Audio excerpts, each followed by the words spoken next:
మన ఆత్మకు దేవుని ఆత్మ సహాయం చేసి అప్పటిదాకా పూర్తిగా శరీరం వశమైపోయినటువంటి మన బలహీనమైన ఆత్మని బలపరిచి శరీరాన్ని కట్టడి చేయటం అనేది మొదలు పెడతాడు. ఇది ఒక్కసారే జరిగే ప్రాసెస్ కాదు, ప్రక్రియ కాదు.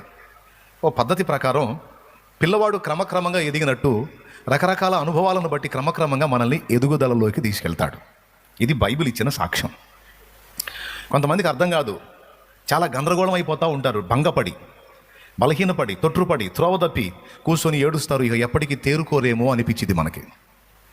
తమని తాము నిందించుకుంటూ ఉంటారు, తమని తాము దూషించుకుంటూ ఉంటారు, తమను తాము అనర్హులుగా, అయోగ్యులుగా ప్రకటించుకుంటూ ఉంటారు. ప్రియులారా గమనించండి, అది అర్థం కాక, ఎందుకు అలా అయిపోతారంటే అర్థం కాక.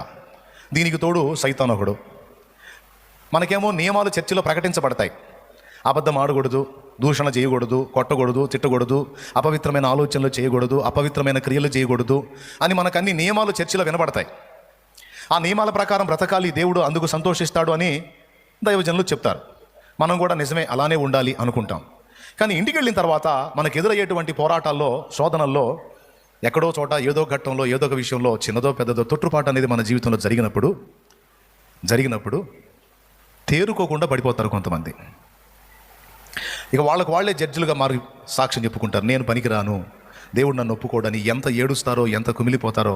ఒక మాటలో చెప్పాలంటే చేతికి వస్తారా రారా అనిపిస్తుంది. ఈ అనుభవాలు నేను ఎదుర్కొన్నానన్నా అన్నోళ్ళు చేయొద్దండి. ఆత్మీయ జీవిత యాత్రలో ఇవి నేను ఎదుర్కొన్నాను అన్నోళ్ళు చేయొద్దండి.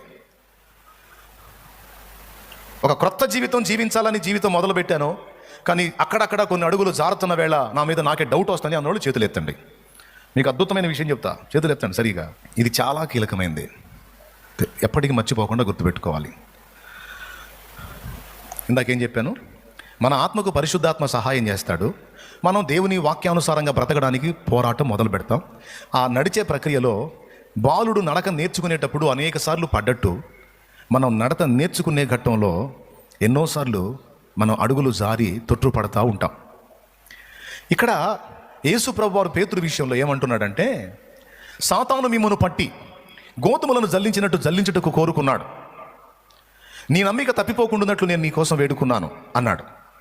ఇప్పుడు ప్రభువా, వాడు పట్టి గోధుమలను జల్లించినట్టు జల్లించుటకు కోరుకుంటే అసలు ఆ శోధనలు రావద్దని నువ్వు వేడుకోవాలి, కానీ శోధనల్లో పడ్డా తిరిగి తేరుకొని లేవాలని వేడుకోవటం ఏమిటయ్యా? అడుగులు జారినా తిరిగి తేరుకొని నిలబడే శక్తి